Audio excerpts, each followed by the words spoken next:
Thanks so much for joining us. My name is Ann Short. I'm an assistant professor in the Department of Earth and Environment here at Boston University, and I have the pleasure of introducing our talk today. One of the most important challenges that we as a global society face is really understanding and developing more effective forms of environmental governance. And by environmental governance, we're talking about a very broad idea that encompasses the processes, mechanisms, and organizations through which access to natural resources and control over the use is determined, and as well as control over the use and management of the environment. And so given the significance of this issue for human and environmental well-being, it's really my pleasure to welcome Professor Joyeeta Gupta to give the keynote address associated with the Pardee Center Task Force on Environmental Governance. Professor Gupta has published widely in the area of environmental governance, climate change, and North-South relations.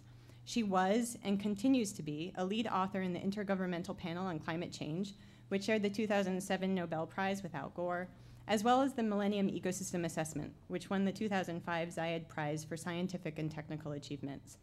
In her talk this evening, Sustainable Development Governance, Glocal Challenges and Opportunities, Professor Gupta brings her expertise to considering where global and local challenges and processes intersect. So please join me in welcoming Professor Joyeeta Gupta.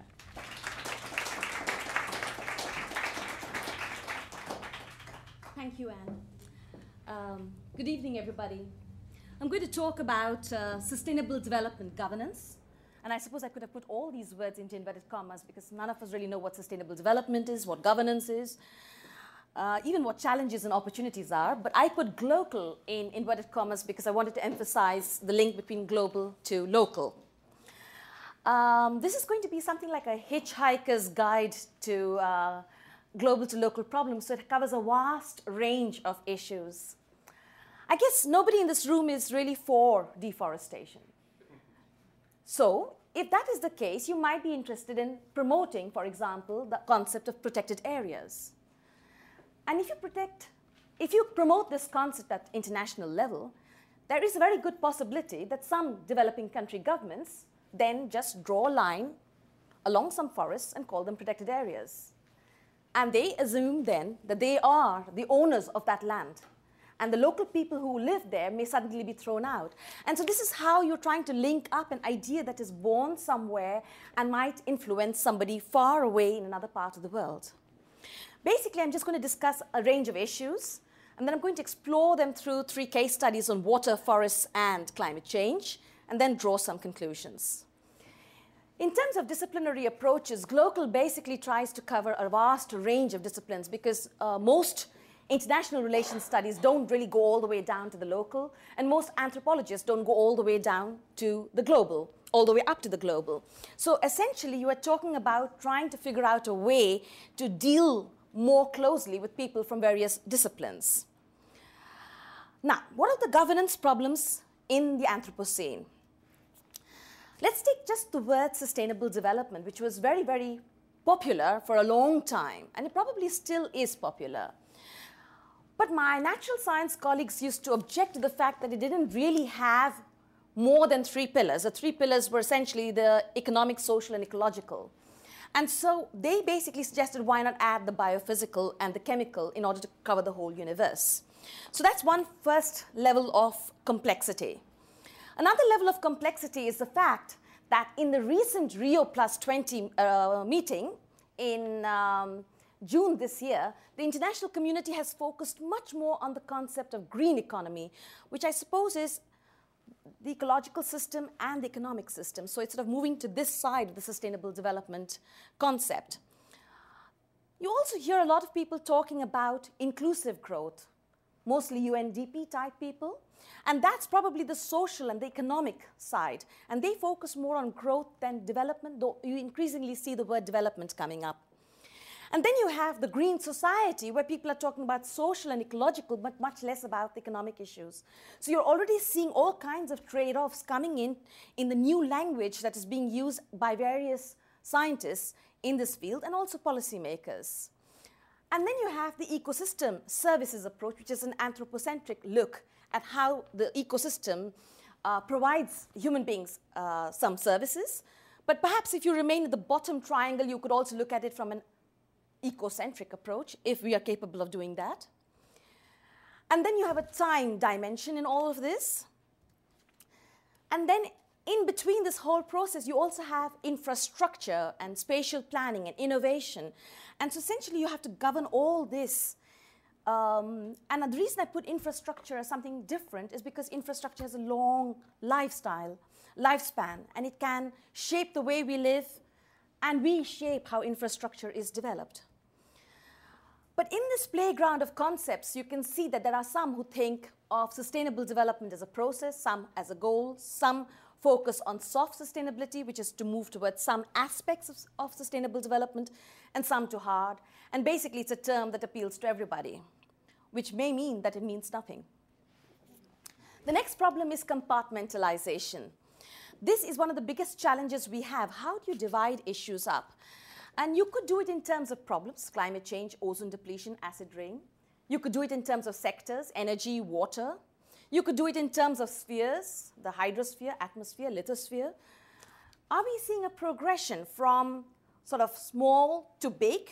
And are we going to go back from big to small because big is unmanageable? I don't know. And is compartmentalization actually fragmentation? Is there actually a unique and optimal type of compartmentalization? And are non-compartmentalization approaches systems approaches? And are they actually better? Well, we have no answers, and that's why it makes it fascinating for all of us in the room, because we're going to do research on this topic for years to come. Let's look at Glocal multi-level governance. Now, that's basically a shift from government to governance, centralization to decentralization, hierarchy to networks, formality to formal, informal hybrids. Then you have new relationships, national, international, center, periphery, decentralization, deconcentration, pluralism, lots of words. And then you have new sources of authority. You have courts, you have customs, you have civil society with their social norms, you have industry with corporate social responsibility, and everybody now wants to govern. But the problem is in each sphere there are different types of specific problems and challenges. For example, the international sphere is very different from the national because many of people think that there's an anarchy there because states are essentially sovereign and they can do what they like. Some of these governance shifts are very innovative because they try to solve problems, but they do create problems.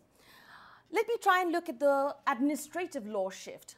So we are moving from a system of legislative or judicial governance systems to a system of administrative law at the international level, national and regional level. So you have river basin organizations that make policies. You have the conference of the parties that continuously make policies at the international level. And they really push policies further. But you can question their legitimacy, their rules of procedure, whether the consensus is actually real consensus or not. Let me give you another example. The third one is about public-private law mergers. We all talk about public-private partnerships. Sounds really good, except the moment when you sign the contract, because that suddenly elevates the problem from public scrutiny to a problem in which there is no public scrutiny because the contract is highly secret. So let's take the case of water. People are talking about water, the state is managing water, introduce a contract, and immediately you get a situation where nobody knows what's in the contract. And if the contract is made by a foreign company in the context of a developing country, then very often that contract will be covered by some bilateral investment treaty, which will create all kinds of new problems. You also have, for example, policy freezing. So if I make a contract with a country with a mining opportunity in a developing country, then I could do that for a period of 99 years, and I could set the rules under which that mine would operate for a period of 99 years, which means a country cannot make new rules. It freezes the policy. So some of this innovativeness has a bitter side to it. Perhaps one of the interesting cases is the Bechtel case, where you have Cochabamba in Bolivia trying to get resources for water, and it gets resources on the condition that it privatizes, it liberalizes, it rationalizes. And then that process starts to take place, and people move onto the street and they start objecting to the fact that the price of water goes up. And to cut a long story short, eventually there's a court case, Bechtel versus Bolivia. Now, in that particular case, everything leaked out to the public, and so there was a lot of information. But for every case that leaks out, most cases don't leak out. So contracts are good because they really help us improve life in many, many ways, but they also have a problem when it comes to environmental resource management. Let me go back. So that was my sustainable development diagram, and now I tried to look at the multi-level governance aspects with domestic, international, center, periphery, where center and periphery is the local, and then you have state society, which is including civil society and industry as a framework. And that's your compartmentalization, the way we try to divide issues to make them manageable. Now let me move a little bit to the North-South challenge. The North-South challenge is problematic because of the way we look at it. A lot of international relations studies will look at power politics, will look at leadership aspects. International law will look at norms and legality. But a lot of US-based international relations scholars tend to take a US-centric approach. They look at the world from the perspective of the US. EU studies take an EU-centric approach, and you can really find a difference between the two approaches. And recently, you also find Southern approaches. There is a school of thought called Third World Approaches to International Law, and they constantly focus on the bias and lack of equity embodied in some of the research in the northern countries. So there's a sort of a research bias. But there's also a North-South challenge in terms of, for example, the climate change issue. And I would say the climate change issue is a quintessential North-South problem, and I'll explain that. Let's take, for example, country A, the US, since we're here, producing CO2, causing climate change, leading to sea level rise, which affects country B, Tuvalu, which has done nothing. But it also affects country C, which is China, which is in the process of increasing its emissions. One example. Let's take another example. Egypt, which uses more water from the Nile, legally speaking, because it has a legal agreement on this, leaving less water for country Y, Ethiopia. And both these have a dimension of environment and equity. What I'm trying to say is that the North-South term represents powerful, powerless. And it can be within the US, it can be within the EU, it can be within India, but it can also be at the global level as well as the regional level. So it's sort of a concept that encapsulates the power differences between regions. But of course, you'll probably say, is perhaps the changing geopolitics changing the situation? Well, in the beginning, we had the first, second, and third world. And then we had this period of North-South because the second world disappeared, more or less. And now we have this big notion about, is there going to be US, EU, BRIC, rest of the world type of politics? And I don't know. I really don't know. We talked this afternoon about whether we should be predicting or not. I think the US has lost some of its self-confidence internationally. The EU definitely, with the recession and the financial crisis. But even the BRIC countries, how confident are they really? Recently, I think there was a little Twitter exchange with the Prime Minister of India about have you solved the sanitation problems? So you can see that it's difficult to see these countries as real powers when they haven't really solved many of the basic issues at home. And what about the rest of the world? So how do we take that into account? And then this brings us to the issue of who will shape global governance. If the developed countries do not try to shape it, this means that eventually it might be shaped by countries like China and India, which is fine if you're willing to accept the way they may design it. So if you want to take preemptive action here, I would suggest that we start thinking in how we can design the international arena to also shape, for example, the rule of law at the global level. Then let's move on to when do we actually scale up an issue to the global level or scale it down to the local level. And there are 4 types of motivations you can find. Sometimes people want to understand a problem or to understand the effectiveness of governance, to understand or protect their domestic interests, or to promote extraterritorial interests. I'll just give you a few examples here. If the problem has global drivers, then surely it's a global problem. If it has global impacts and you need to understand the problem globally, then you need to have global thresholds. That may be a reason to scale up the climate change problem. But you might also have national to local drivers and local impacts and local thresholds, which may lead you to scale down the climate change problem. But most importantly is that people who want to avoid global responsibilities and countries who want to avoid global responsibilities may want to scale it down from the global level. And so you see that there are various political reasons for scaling up and down. There's no objective way to decide how to look at these problems. Now, when we're talking about avoiding responsibility at the global level, then I come back to the case of eco-space, environmental utilization space. If all countries in the world can emit a certain amount of greenhouse gases, how do we divide that between countries? And this brings us to the issue of development. Who's allowed to develop? Now, while this discussion is taking place in the climate change arena, we have a parallel discussion taking place since the 1950s in the UN on the right to development. And that has been the continuous complaint of many developing countries, that somehow the developed countries will prevent them from developing. And so this got articulated in 1986 in the UN Declaration on the Right to Development. And then now you have a working group on the right to development, and you're constantly seeing this right promoted within the General Assembly arena, which is quite different from the way it's being discussed in other fields. But that's just to give you a bit of flavor about why there's this problem at the back on who's allowed to develop. And then, of course, what is development? Every decade has its own ideas. And so you find that in the 1950s, people thought you could help countries develop through technical help, and the main indicator was GDP and import substitution.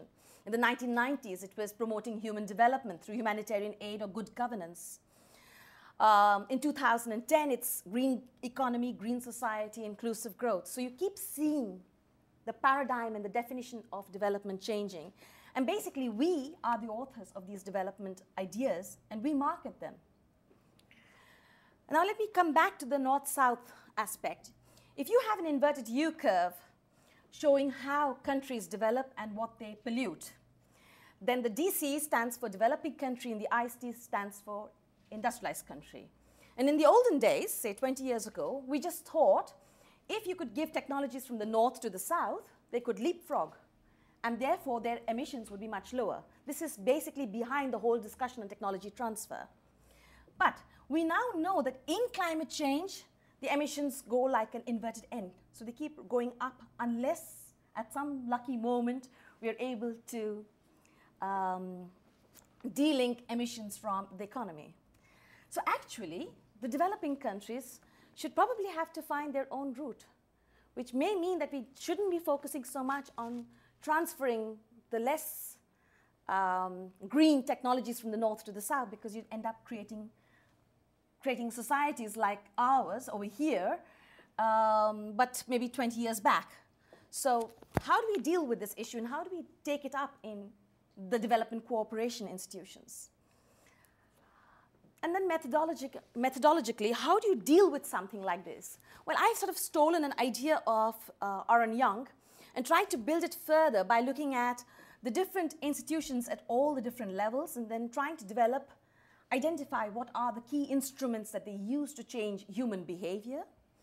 And then you try to figure out whether this human behavior will change at different levels given the drivers of that particular problem, and how that change in behavior will then impact on the environment. And based on an assessment of whether that instrument works or not, you try to look at redesign and say, well, if you do this, maybe this will work because this has had a success in the past, and maybe this does not. So it's one way to try and link the global right to the local, and we've applied this in a number of projects, and it seems to work to a limited extent because you can't end up spending 2-3 years in each country, so you do a short stint and try to figure out whether you can address these issues. Let me go to water. If you look at the evolution of global water governance, well, it's a very long period. It starts with the civilizations, the Indus Valley, the Mesopotamian civilizations, and the civilizations led to common policies in that area. And then you get the spread of religion, Hinduism, Islam, and it spread led to a new water law in those areas. Then you get conquest, you get the Roman Empire, you get Napoleon, and you get colonization. And with that, you get British policies applied in the US, India, South Africa, Australia. So you get common water policies across these regions on paper. You get French policies in Francophone Africa. Then you get the development of ideologies like communism, and then water law takes a different shape in communist countries. And then scientists start to think about it, and you get the hydraulic paradigm, so you get dam building. And then environmentalists come on board, and they try to promote ideas on environmentalism, and then you get globalization. And with globalization, you get privatization of water. So if you see the water story, there's a whole spectrum of time that has taken place. And you can more or less imagine that in the future, you'll have to do all the levels simultaneously. There's no alternative but to do that. Sorry, I hope you can read it now. Then let's look at the global level of the UN. We have no really big organization dealing only with water. We have a large number of UN agencies and treaties that work on water issues. And now they are being coordinated to a limited extent by UN Water, which is a small body, has a few coordination tasks. And then you have the UN Secretary General's advisory body on water and sanitation. And this main UN alphabet soup has some degree of cooperation with non-UN actors like the World Water Council, the World Water Forum, industry, social movements, NGOs, epistemic communities. And they do this through what's called UN Water Partners, but also outside the system, informally through lobbying, advocacy, formally and yet informally through litigation and markets. So you have a whole spectrum of actors at the international level, and it's very unclear what water policy is today. It's entirely fragmented. It's moving a lot towards administrative laws, so laws that river basin organizations make. There's a lot of pluralism in water. Who owns the water? Is it the local communities who live near the water and always use the water, or is it the state? A lot of self-regulation, a lot of co-regulation. And because there's this huge degree of uncertainty about how water governance should be organized and the lack of consensus, you often find that sometimes aid agencies will pick an idea from scientists and will push that in every aid project in the developing world. And here what you see is a graph about Ghana, and you see how first they had cultural rules, then the UK came in with their colonial rules, then there were post-colonial rules and the modern era, and most of this is being influenced by aid money coming in from the north. And the question is, to what extent is that assistance really helping the country deal with its water problems? To take an integrated approach sounds great, but it's also quite expensive. So what happens to the issue of drinking water, for example, in the meanwhile? So these are some of the issues that arise when we want to help each other, but we don't yet have a global consensus about what to do. And then the question then arises, and this is not just hypothetical, but how can global water governance be organized? Do we do it like a hierarchical, integrated World Sustainable Development Organization, a single issue organization, a high-level advisory body, a non-hierarchical focal point collaboration body, strengthening individual bodies, law, regime clustering, business as usual, whole range of issues. If you actually look at how it is now organized, we have a high-level advisory body on water. We have a collaboration body with very limited collaboration authority. And we have some law, but both of them are not yet being implemented. The UN Water Courses Convention is not yet in force. And the Human Rights Agreement, Declaration of 2010 on the right to water and sanitation is a General Assembly resolution, but it's not yet legally binding. And for the rest, it's business as usual. So that's what we have here. If you then jump to forests, then in forests we have a collaboration body, and we have a draft law, and essentially we have business as usual. If you go to climate change, there we have a very strong law, and we have decentralized network operations and agreements. So in the water area, the problem can be that sometimes governments or individuals or communities focus only on, say, drinking water and sanitation, or they go into sectoral approaches, or they adopt integrated water resource management, which is a really complicated concept. And a lot of people still don't know what it means, although it's a good conceptual starting point. But there was a political problem with IWRM. It makes water the center of gravity. It takes an aquacentric approach, so nobody really likes it. And so now they've got this new term called the nexus approach, which is to try and create links between water and all the other sectors in society. And then no one gets a dominant central role. And in fact, in many of the OECD countries now, the water ministry is being done away with, and they're trying to integrate it into many other organizations. And then you have this idea of privatization. And the question is, can privatization and stakeholder participation and IWRM, can they all be reconciled? And this is where there's a lot of thinking required still. At the transboundary level, one key area of contestation is how do we deal with the issue of sovereignty? And in water, there's been always this conflict between absolute territorial sovereignty, which means you can do whatever you like, and no one can stop you with your water, and the counter principle of absolute integrity of state territory, which means that the water you got all along is yours. So the upstream country is not allowed to tamper with the flows. And this, of course, conflicts a lot with hydrological limits. It conflicts with your relationships with neighboring countries. But I can imagine that if the water problem becomes more and more stressful, the sovereignty issue will become stronger and stronger in the future. So there are a lot of contested principles in the area of water law, and that is in terms of customary law. We do have a Water Courses Convention, which is not yet in force, but I put it up over here because there were two ideas in this convention that I think are really interesting. The first is the idea of equity, that you must share water between countries on the basis of certain principles. It would be really interesting to see if you could apply that to climate change. And the other interesting element in this is that there's a duty not to cause harm to other countries. And this is also an interesting idea if you were to look at in terms of climate change. And the third one is the issue of planned measures. If you're planning something that's going to cause problems, you have to inform others and get their permission. Another interesting idea in relation to climate change. So there are ideas over here that have developed at the global level, which could have interesting consequences for other regimes. So we discussed a little bit the global issue and transboundary issues, and then you can go all the way down to the local issue, and you could perhaps identify different types of policy options for different levels. For example, spatial policy will be regional and local, whereas a human right or an MDG discussion could be global.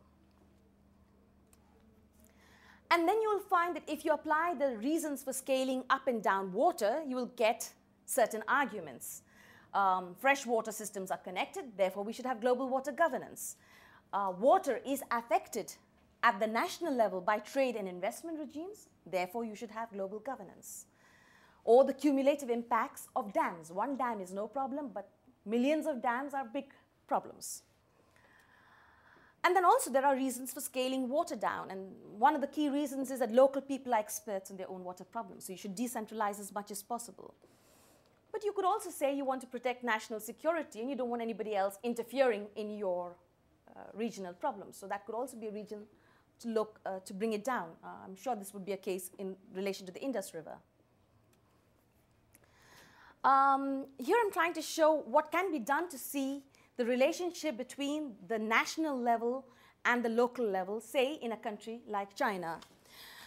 Here we looked at drought policy in China, and basically what we have are a number of different types of policies. And what we tried to look at was whether that policy translates itself down to the local level. Do local people benefit from that policy, or is it just words? And curiously, in our case study regions, all the legally binding obligations work at the local level. And all the funds and subsidies also work at the local level, but it depends a little bit on the size of the fund. So people at local level did access those funds, but the funds were not that large. And most of the other stuff didn't translate all the way down. So this is about the formal policies. I'm going to show you another sheet which you can't read and you should not read, but I'm going to try and explain it to you. This is the application of Oren Young's method to China. So we have the policies there. We have, from the policies, we try to identify the institutions that flow out from government policies. And here we try to look at the farmer activities, so the local people's activities. And we try to correlate what they were doing to cope with drought with what the policymakers are trying to do to cope with drought. And then we link that with the drivers. And this particular storyline led to some interesting elements. One element was that in China, the communities used to function as a group. And the government suddenly decided to apply a household responsibility approach, which then focused everything on the household. And that broke up the social capital of those communities. And my postdoc student in China was very concerned that this would create problems in actually trying to solve local adaptation problems, because they would have to do it as a community. They couldn't do it alone. So he was trying to look at the mismatch between customs and national level issues. Anyway, this was just to give you a flavor that in water, we have a very complex system. We have no really easy governance framework, just UN Water trying to sort of maneuver and get everybody organized. We have a number of reasons to scale it up and to scale it down. And it's happening very, very opportunistically at the global level and at the local level.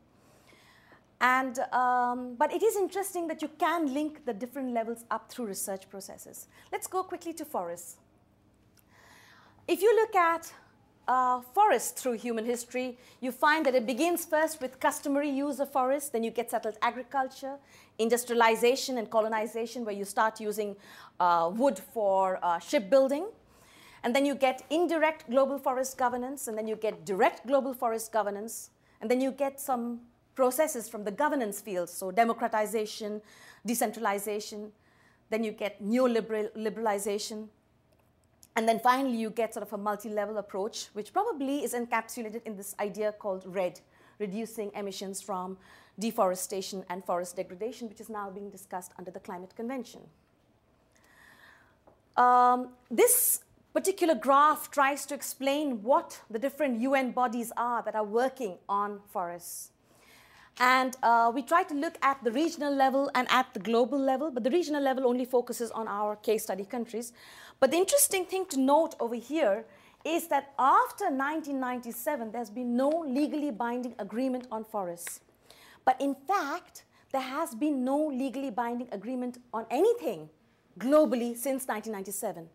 So this could mean, now there have been regional agreements, this could mean that the era of legally binding agreements is over in terms of, and that's, in my view, maybe a problem.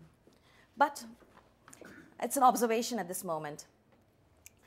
And if you then try to classify all these different governance arrangements in terms of the ecosystem services that they provide, then you find actually, and we've been very, very diplomatic here, but undiplomatically put, most of the governance arrangements focus on forest protection, carbon, and indigenous people, but not all the ecosystem services that are listed. Even though they may put in words to that effect, that may not be the way it's been actually implemented. And then, without going into the arguments why countries scale up or scale down, you can see that countries have tried to push forests up to the global level or push it down to the global level. NGOs, for example, have brought the issue of forests down from 1992 to 2006, Malaysia up. And the moment REDD came onto the international agenda, everybody said, let's globalize, because they said, we might make some money out of this. So you see, suddenly it's become very global. But if the money doesn't show up because we don't have binding targets, because there's a recession, because the ODA is decreasing in some parts of the world, then there's a chance that it'll again disappear from the agenda. We don't know. This is a question mark. When you're developing policies for countries, now I'm coming back to the story of development. How do countries develop? And there are stylized models about how societies move from in the red line, from traditional to stable populations, or in terms of the purple line from a traditional society through takeoff, maturity, mass consumption. And then now we have a stylized model on forests, where you have first a virgin forest, then a forest frontier, forest and agricultural mosaic, before you finally come up and stabilize your forests. Why am I putting this up? Because it's quite difficult to tell all countries you have to stop deforesting, because they're all at different levels in this whole process. And therefore, it would be very difficult for them, perhaps, to actually stop deforesting. And you could, in fact, try and see along these different phases what are the drivers that lead countries to fall into a particular path, and which policies are most likely to be used if a country is trying to move from one place to the other. So you can actually link it up with how they have, with their drivers and the. So this particular sheet shows you roughly what drivers normally operate when you're on this side of the pattern, when you're in the middle of the pattern, and when you're at the end of the pattern. And it also, here you have the policies that will operate at different parts of the pattern. Now, the reason we're trying to say this is because we want to figure out how can you make an intervention that may or may not work to try and make sure that this pattern is not a prediction, that you can actually change the pattern. But it's quite difficult to actually take this into account when you're trying to do climate change, for example. I mean, are we going to look at how countries are going to develop? And then there are discussions about that. Let me come back with a sort of a controversial argument about REDD. It's been promoted at the international level because everybody thinks it might be a win-win situation. It may raise huge amounts of resources because it's probably cost-effective. That is the assumption. It will raise these resources for carbon sequestration and forest management. There are a lot of safeguards in the documents people are talking about. So it will help local people benefit for protecting the forest. It will lead to a north-south transfer, so everybody is happy, because the north is happy because it's able to solve the climate problem and perhaps cost-effectively to some extent, and the south is happy because it gets resources and the climate problem is partly addressed. So everybody is happy. But the more you investigate at all the different levels, the more you worry about whether it might end up being a lose-lose. If there are no targets, there's less money. Possibly ODA money is now being diverted from one goal towards forests. Perhaps only carbon will get protected and not ecosystems because of the efficiency argument. The safeguards are on paper, but maybe not de facto. And I'm not speculating on this. Let's take the case of the Clean Development Mechanism. In that mechanism, it was supposed to promote the reduction of greenhouse gases and sustainable development. Now, if you look at the project documents, they all talk about sustainable development. Otherwise, they would not get approved. But you can't look at the contracts. They are secret. And so what's written into the contract is not clear. If the sustainable development goals are not met, will the money be returned? Will the credits be returned? It's not clear, because those contracts are all secret. That's what I meant by what happens when you mix public with private international law. Few resources lead to struggle over land titles. What happens also is that the moment people smell money in a developing country, everybody tries to claim ownership of that land in order to get some kind of resources for that. And of course, you get traditional activities being relabeled as illegal activities. The fear is there will be no net north-south transfer, and perhaps the climate change problem may not be addressed because of the issue of leakage. So there is a real issue about getting the design right. And getting the design right may mean that it becomes so expensive that it no longer is as attractive as an alternative way to deal with climate change. That brings me to climate change. Now, climate change is a really young problem. Compared to water and forests, it's been there on the policy agenda for about 30 years. And essentially, in the first period, there was the issue of framing the problem. And then you have this notion of leadership. North leads, South follows. I'll explain that. Then it became conditional leadership. Then it became leadership competition. And now, who knows? If nobody in the North is going to take the lead, then it has to be the South that takes the lead. Otherwise, the problem will not get solved. Now, climate change is, for me, a prototype North-South problem. And that's because, firstly, the formal divisions in the convention, they nurture these divisions. But secondly, there are also structural differences. The average northern country and the average southern country have very different emission levels. And past emissions are most responsible for current impacts. If you want to solve the problem within reasonable levels, then the world budget for emitting greenhouse gases ends fairly soon. By one UNDP report, it's 2032. And the impacts are the most severe in the south, both because of the location and also because vulnerability is the greatest. Okay, now let's look at the alternative framings. Right in the beginning, if you look at the early literature, there's a lot of discussion about liability. And then liability disappears. And very soon it becomes leadership. We have to solve this problem not through liability, but through the leadership paradigm. And I'll come back to it. And a little later, it moved to the mainstreaming climate change paradigm, and especially mainstreaming climate change in aid.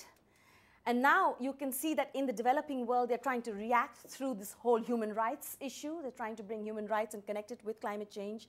And I expect that the next phase will be going to courts and getting the liability issue back in. So, the leadership paradigm. North leads, South follows. Great for the North because it portrays the North as a leader, not polluter. Great for the South, it has to do nothing. So it was perfect. Everybody joined. And also, the North would help the South as well as reduce its own emissions. So it's as well as. And at that time, in the early 1990s, people believed in the inverted U curve. You know, as we get richer, we'll pollute more. After a while, we'll start to pollute less. But then we get conditional leadership, with the US saying we will not take action until key developing countries participate meaningfully, the EU saying we won't take action until the US and Japan participates, and the South saying, hey, you guys promised to lead, not us. So everybody was waiting for everybody. And then in this process, you're seeing that the North is reducing its emissions partly via helping the South through the clean development mechanism. So it's no longer reducing and. And this is because at that time, people are getting the idea that there's an inverted N curve. Emissions are going to keep increasing. It's not going to be that easy to reduce emissions.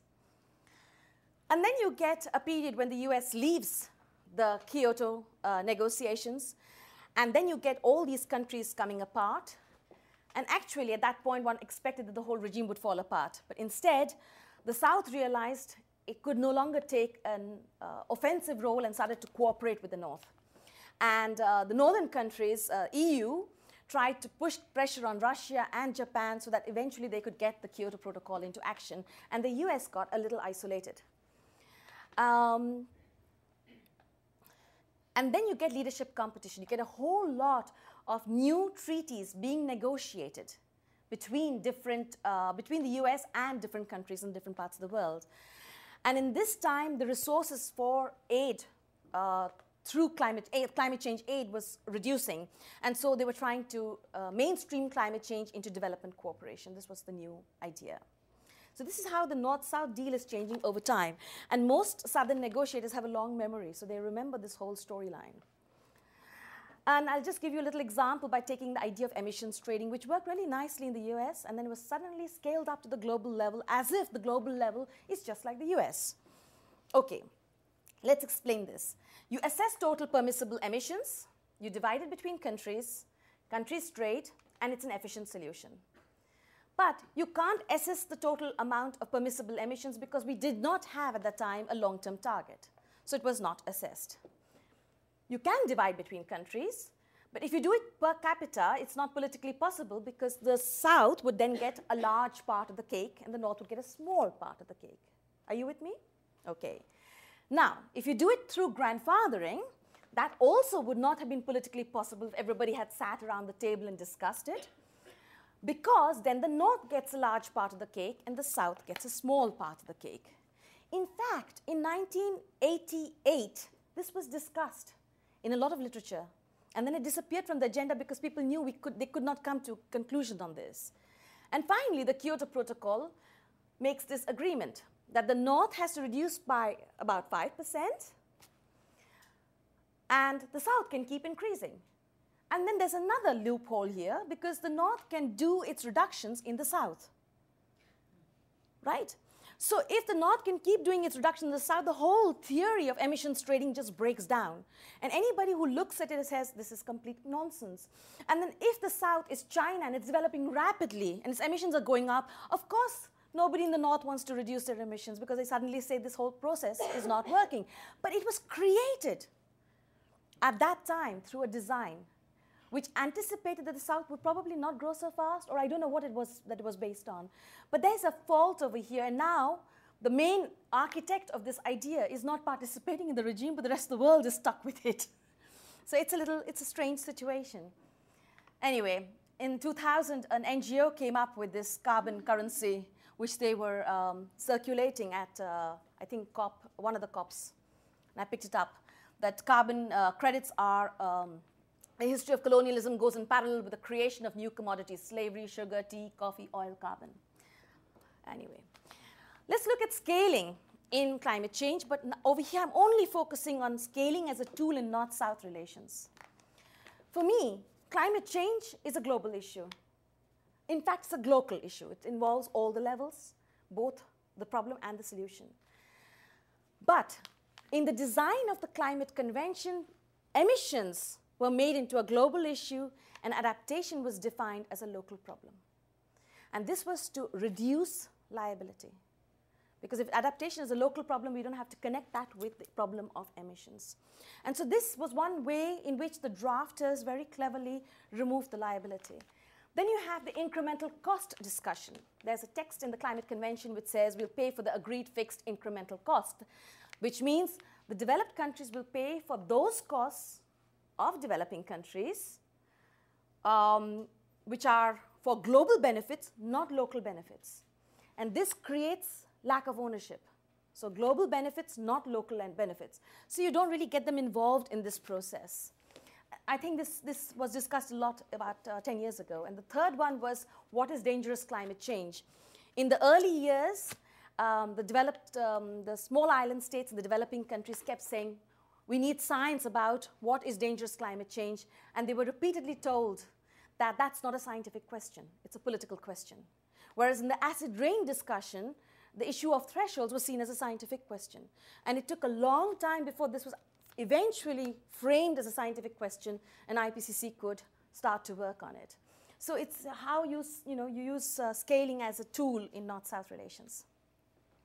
Okay, although I'm critical about the Climate Convention, actually I think it's a success story. It's absolutely brilliant when you compare it with other areas like energy or water or forests. And what you see is a symbiotic relationship between the outside and the inside, where the outside is the science and politics, which leads to the Climate Convention. Then you see, again, a lot of science and politics and discussions in the US Senate and other countries of the world. And then you see the Kyoto Protocol coming out. Then you see, again, a lot of discussions outside about decarbonization, dematerialization, delinking. And again, it goes back to pledge and review in Copenhagen. And now it goes back, maybe liability, maybe a few court cases. And maybe we'll come back and we'll get targets and timetables. I think it's logical that we should expect that there will be a gap now in climate negotiations, partly because climate began as a sort of a very strong environmentally defined issue, and then it began to be integrated with other issues, with non-climate change treaty issues, was mainstreamed in development aid to some extent, links with trade and investment were being made, and now we're coming back to the green economy, and I think eventually we'll come back to the Climate Convention. It's also logical because you have to engage actors, and it takes time to engage actors. It takes time to convince them. So I'm really hopeful that we'll get a process now of involving and engaging the public, of journalists who are well-informed and just don't go into debate pros and cons, and that we get lots and lots of court cases, which is what I'm going to discuss before I wind up. In the meanwhile, I see the Climate Convention as the control tower. I see countries as both implementing and providing information back to the Climate Convention. And I see a lot of UN agencies, NGOs, and industry coming up with all kinds of agreements, but they are doing this primarily to implement the Climate Convention. They're all observers in the Climate Convention. They all participate in the process. And countries are also making agreements, but most of them are making agreements also as party to the Climate Convention. So even though right now it looks bleak because the US is out, Russia is out, and Canada, the whole top of the map of the world, is out. Even though it looks bleak, I think there's a lot of hope. Let's look at litigation, because I think that's the next step.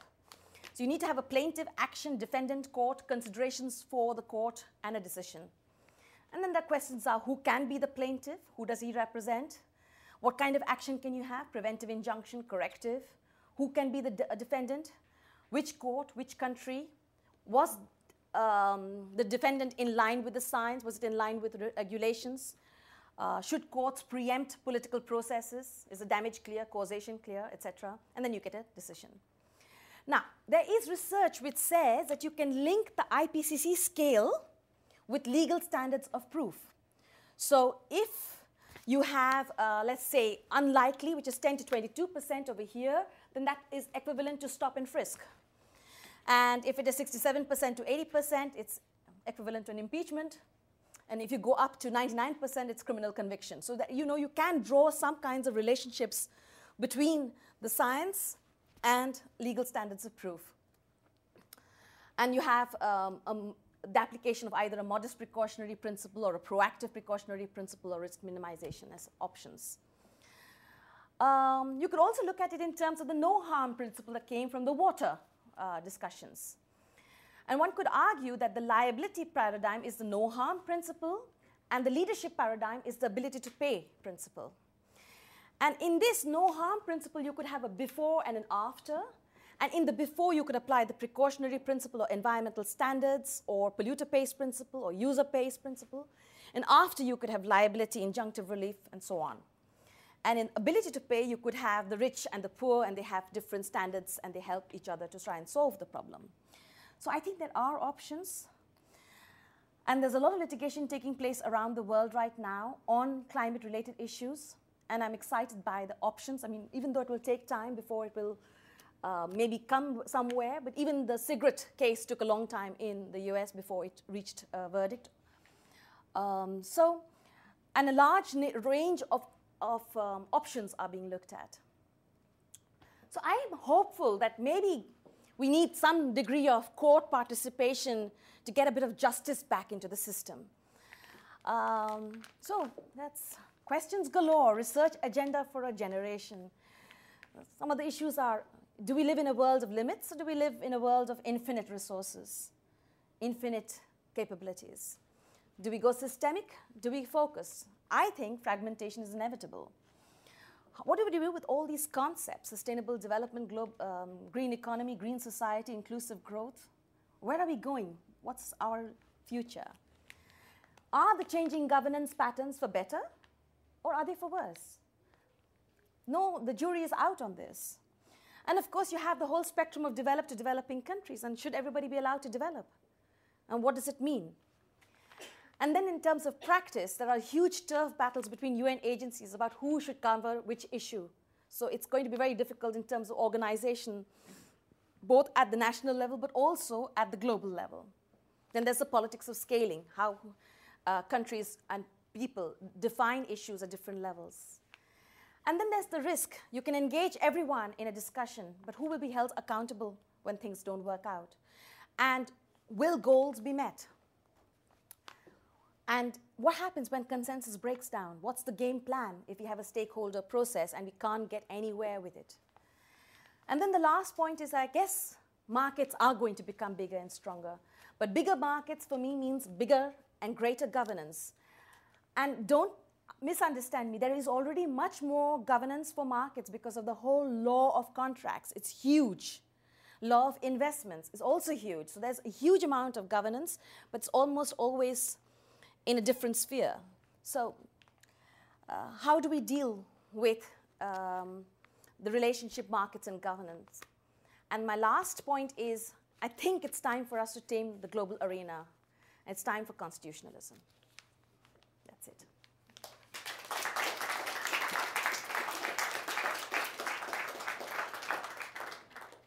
We have time for some questions, and I think we'll be using a microphone.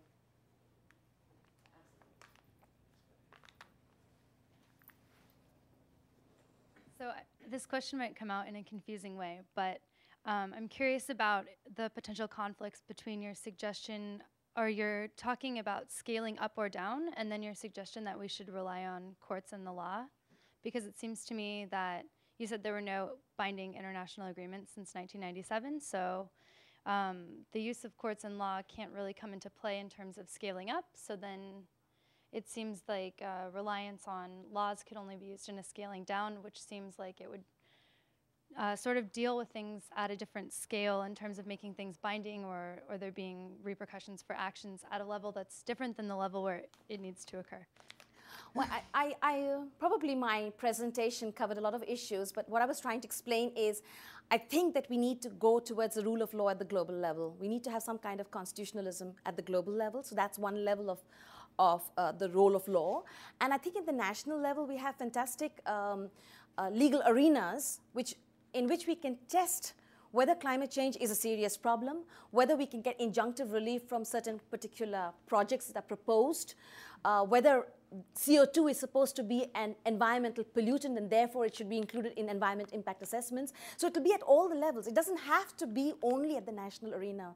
And ultimately, you could also go, if you like, to international human rights courts or to the International Court of Justice. So I don't see it entirely limited to the national level. I think I see the legal arena playing a more important role at all the levels.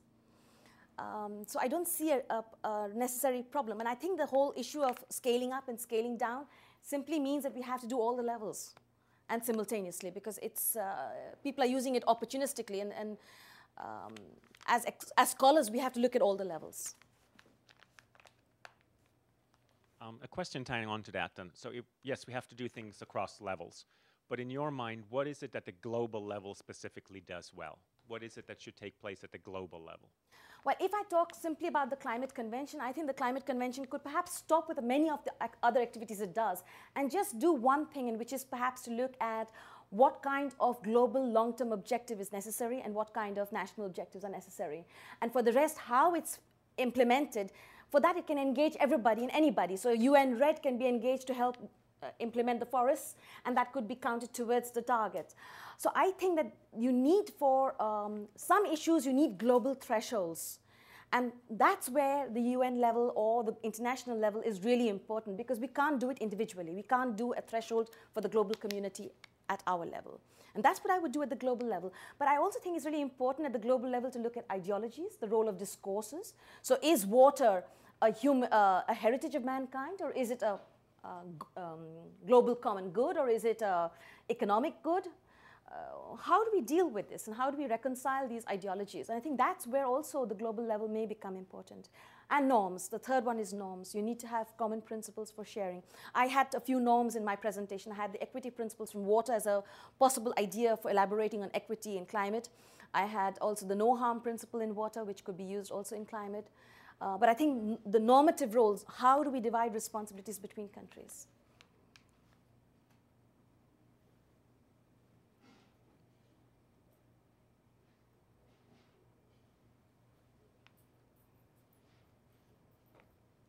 Can you talk a little bit more about where you see negotiations and interactions between North-South going with the IPCC, and how useful it is to, or with climate change, sorry, not the IPCC, with climate change negotiations, and how useful it is to maintain sort of thinking about the world with that construct?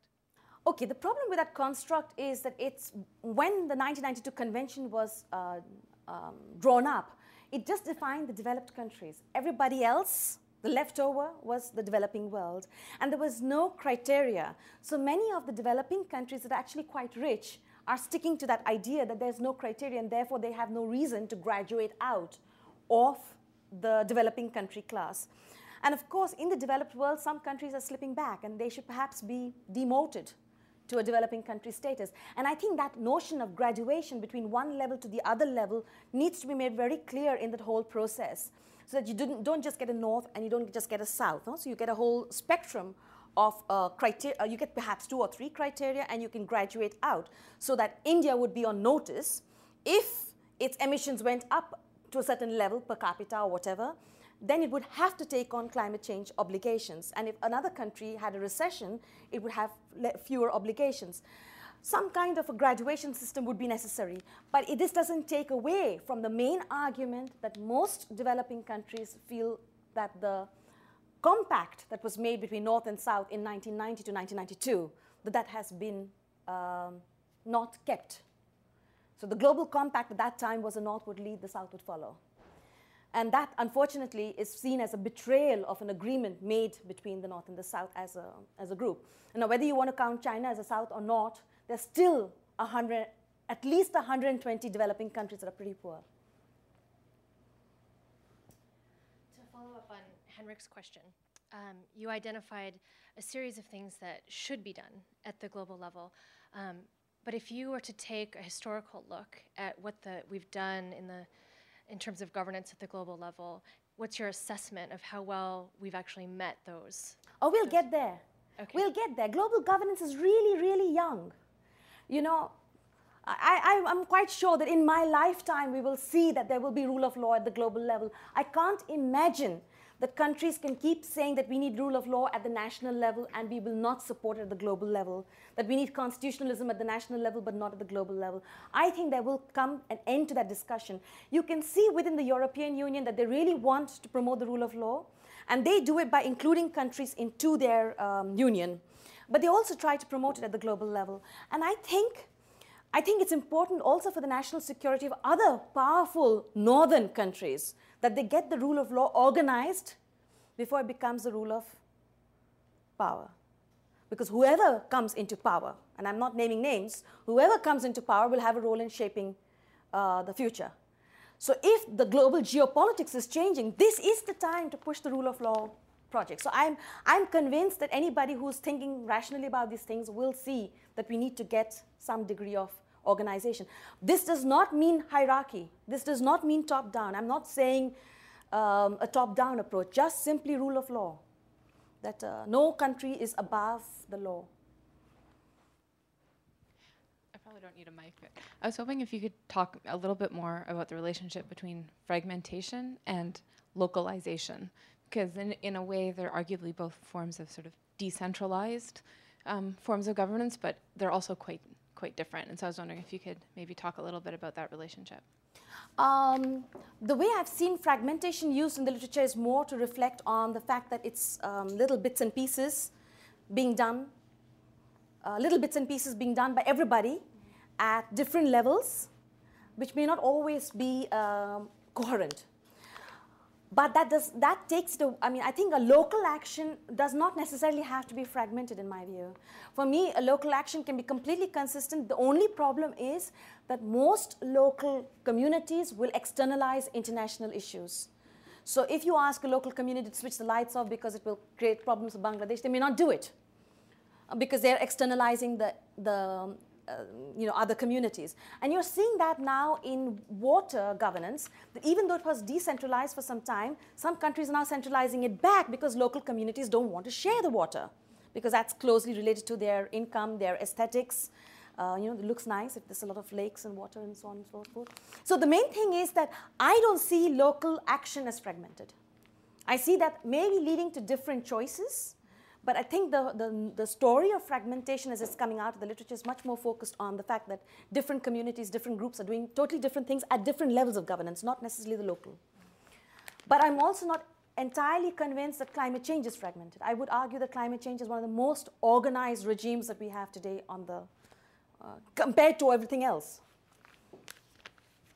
I was fascinated by your climate governance gap thing, where we went to the UNFCCC and then we've gone away from it. And you have the arrow coming back to it from all of these decentralized approaches. And I wonder, is it going to come back to something that we would actually recognize as the UNFCCC, or will the trajectory that this decentralization has pushed us in open up new possibilities for global regulation? Well, we had this discussion on prediction in the afternoon, so I wouldn't dare to predict something, but I can only tell you what I hope. And I think that there is a chance that people don't take climate change seriously. There's a chance that our politicians don't take climate change seriously, and if that happens, then it can go in any way. It can dissipate. The whole energy can dissipate. On the other hand, I'm seeing a lot of movement in many countries where you see that local people are concerned about climate change and are looking for ways to solve it. If somebody figures it out for them, they're willing to participate in the process. And I think at some point or the other, we will come back to we can't go very much above 2 degrees. We can't risk major changes in the global system. And that you can only do through a legally binding agreement. So that's why I think we have to come back. I see no alternative to a legally binding target if we want to solve the problem. So given the conditionality that we want to solve the problem, we have to come back. But I think it's logical that we try to convince everybody on the way. I mean, in the meanwhile, maybe we have to also redesign our politics to some extent to make it more science-based, perhaps. I don't know. I just wanted to push you on the necessity of a formal global governance. I was thinking, as polluting resources become, more and more limited, that rational self-interest on nations, et cetera, would force them to do, out of their own self-interest, would force them to do the smart thing, reducing, turning to more green alternatives for fuel, et cetera, and functionally backing off of carbon-producing, practices, et cetera. Do you think you would get that ad hoc, global governance without the necessity of a formally global governance system? Not as fast as we need it. At least on climate change, I don't think we are, the ad hoc process will be able to solve the problem in a time scale commensurate with actually not losing a large part of the island states or areas of the island states. So I think we have to move faster than the ad hoc processes. But I think we will move fast. I think that there are coalitions moving up. I mean, one hopeful sign for me is how Germany has decided suddenly to stop with nuclear and to try and see how far they can go with pushing solar and wind as 2 main sources of energy in the country. And it's a combination of different actors coming together. And if you can get that combination going, you can get change. But it also depends on how many of us are willing to actually get onto the street and say, let's make a difference. So you can't predict the future, but I see if you want to solve the problem, you have to do it this way. I can't see any other route. But I don't think that the climate convention should do everything. Hi, thanks. I had a question about if you could talk a little bit more about how information can move or how innovation can move from small scale where it's happening maybe in local areas, not necessarily vertically, but horizontally, if you see any forums for that to happen, or like where innovation can move? I've seen a lot of research which tries to see whether things can be scaled up from the local level to a level higher or to be moved on to other places. And in fact, in Europe, you're seeing the scaling up. So you see ideas that work in one part of the EU being transferred to other parts of the EU. And even though it doesn't work the first 10, 15 years, it starts to work after that. So you see sort of inclusive process in Europe, which is much more positive than you see in the developing world. So you might see a story, a success story in one village, and it's much more difficult to scale that up.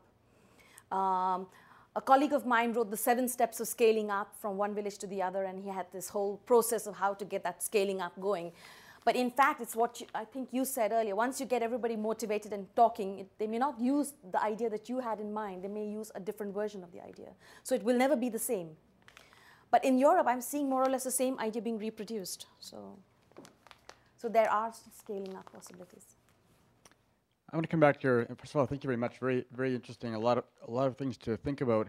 I want to come back to your discussion on forests for a second, and your sort of location of REDD+, which seems to be quite sanguine in terms of its possibilities. And my question is really, a historical one. If you think about sort of the last 30 years of global efforts to address deforestation and degradation, really you got a sort of 5-year attention span cycle in which the latest policy initiative gets a lot of attention and interest and support. And we realize 5 years later, oh man, not much happened, and we go to a new policy instrument. And so this goes from tropical boycott campaigns, ITTO, Global Forest Convention, certification, CNI, and now we have illegal logging and we have REDD+. So what's your theory as to why REDD+ isn't simply the latest 5-year attention span metaphor, and that in 5 years from now we're going to have another metaphor? Actually, I had in my sheet REDD disappearing downwards. Okay. And the reason I was arguing that I'll go back maybe and show it. The reason I was arguing that REDD will probably disappear is because I'm not 100% sure if the money will come up in the next next 8 years, let's say. So it goes down. It gets sort of dissipated, disappears a bit. With so you're REDD, not it becomes scaled up, but I think because REDD sort of slowly fizzles out, and that's why I had a sheet on whether REDD will be a lose-lose situation. And there the argument is that there's a good possibility that there are no offset funds if there are no strong targets in the next 7, 8 years. The window of opportunity for using forests as a cost-effective way is decreasing because forests as a percentage of other options is shrinking. So it was 17%, now it's 9%, I think, according to the latest calculations. The third argument is something I heard from a Brazilian professor in Oxford, and he said basically that if Brazil decides to deal with the climate change, deal with deforestation, the global forest market will collapse. And then the other argument is that if you actually want to do it, keeping all the safeguards into account, then forest protection becomes so expensive that it may not be viable. So I think I agree with you. It's a 5-year option. It'll just disappear. Okay, thanks.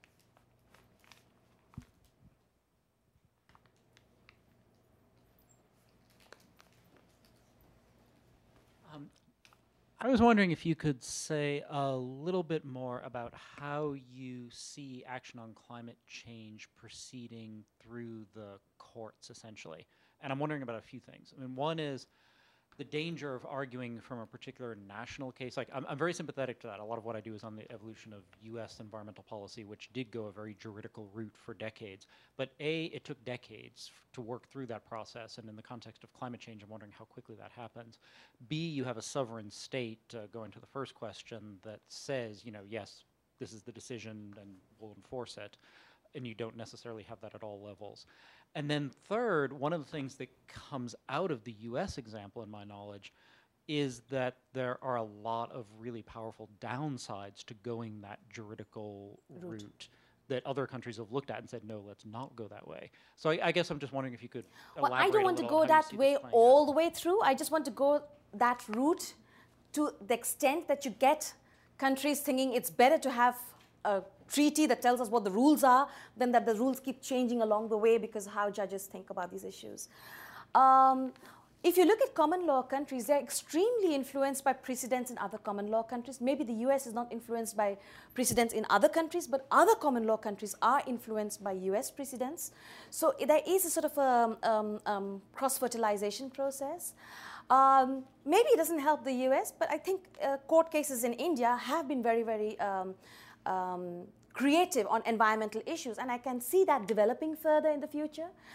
I think that you have to try every route. So you need to have, for example, technology standards in industry. You need to have, but those have been discussed a lot in the literature. And I'm trying to give some space to an item that's not being discussed as much, and that's why I talked about court cases. But you're right, it might take more time. On the other hand, you're seeing that the judicial community is trying to get into action and trying to ask.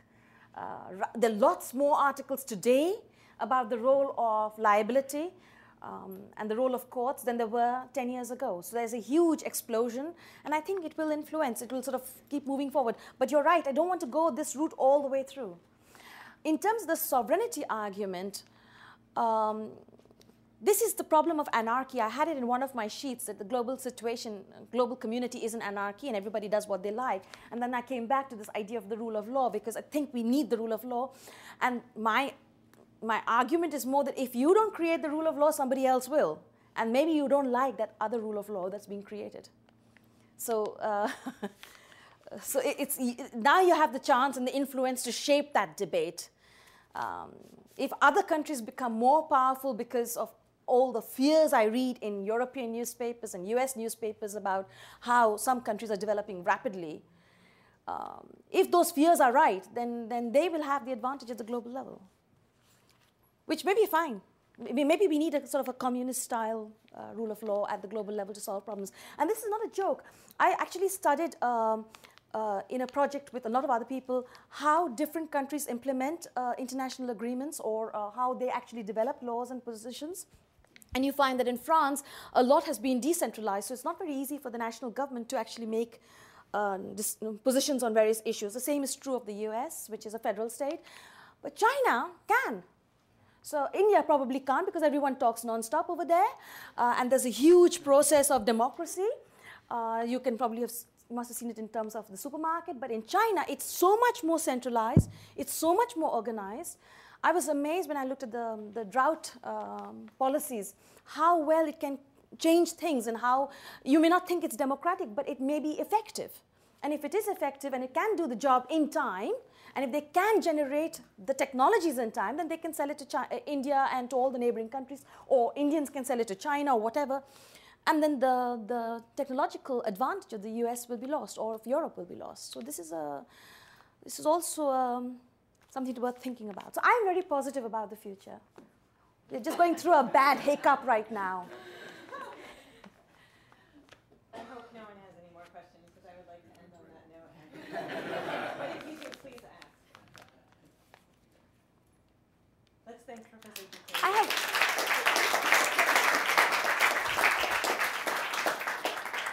So to end with the motto, think glocal, act glocal. So think in long thoughts.